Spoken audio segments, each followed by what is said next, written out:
Hello everyone, welcome back to Pabbly. In this video, we are going to learn how to set up Webhook inside customer.io. So customer.io is a powerful customer management application which allow businesses to send automated emails, SMS and notifications to their customers in order to connect with them. Okay, so here I'm going to show you step by step that how we can set up a connection between customer.io and Pabbly Connect with the help of Webhook to transfer the data from customer.io to any other application automatically. So Webhook acts as a bridge for setting up connections between multiple applications and for transferring the data from one application towards another on the happening of a specific event. Now, before moving forward towards this setup, you can see on my screen there are two windows, trigger and action. So what are trigger and actions? Trigger and actions are the two main concepts, or we can say these are the building blocks on which the entire automation works. Here the trigger says when this happens and the action says do this.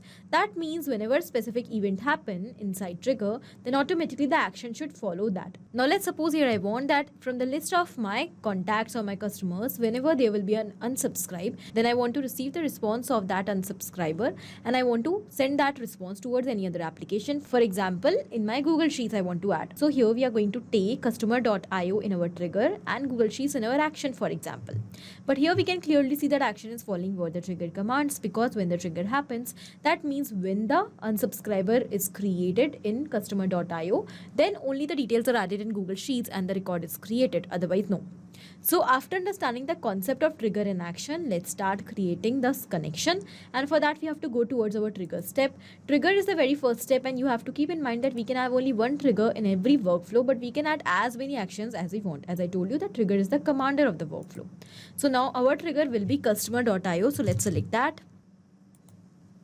After selecting the application, we also have to select the trigger event, that on the happening of its specific event you want to run this workflow. So here we have the option configure webhook. So whenever we are going to receive a webhook response for a specific event, then this workflow is going to start. So here, as we have done that, a webhook URL is received as well as the instructions. So we have to follow these instructions step by step to set up this connection, and for this the webhook URL is going to act as a bridge for setting up the connection and for transferring the data from customer.io towards Pabbly Connect. So let's copy the webhook URL and then I'm going to tell you exactly what we are supposed to do.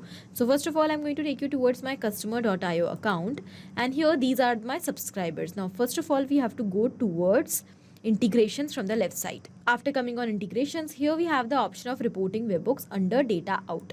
So let's select that, and these are the webhooks which I've already created for different purposes. Now in order to create a new webhook, we have to click on this add webhook button, and then we have to first of all provide a name to our webhook. So for whichever specific reason you are creating this setup, you can give the name according to that. Now I'm going to give the name as test webhook. Okay, just a random name. Now in the webhook endpoint field, we have to paste the URL which we have copied from Pabbly Connect. Now we have to move forward. After doing this, here we have to select the event. So it is given in the instructions as well, for whichever specific reason you are setting up the connection.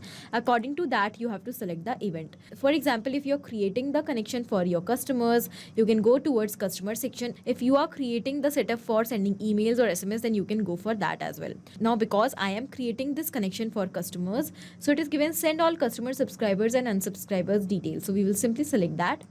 And as we have done that, now here we have to select the specific event on the occurrence of which we want to receive the response.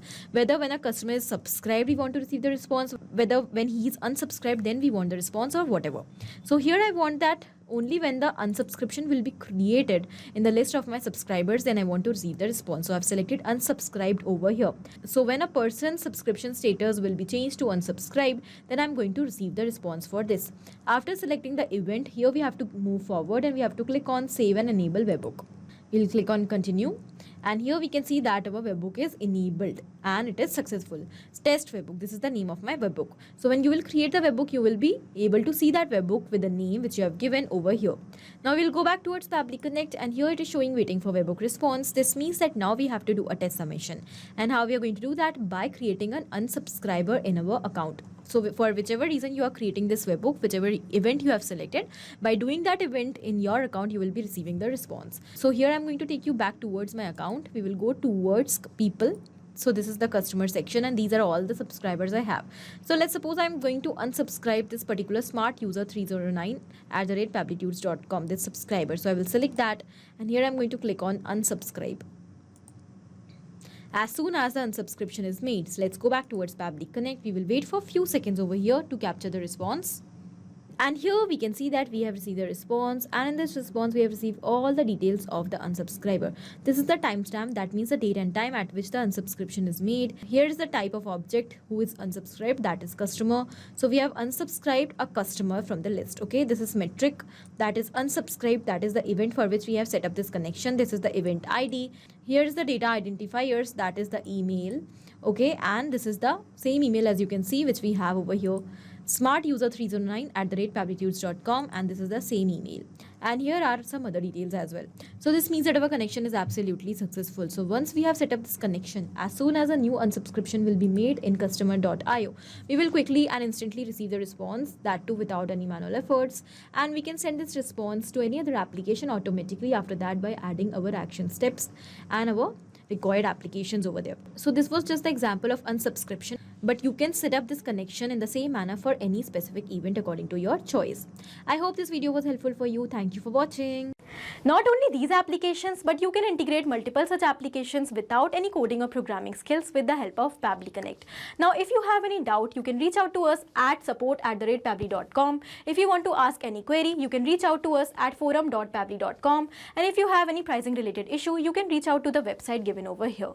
Now, if you find this video helpful, do not forget to share it with your friends, and also please like our video and subscribe our channel for more such amazing automations.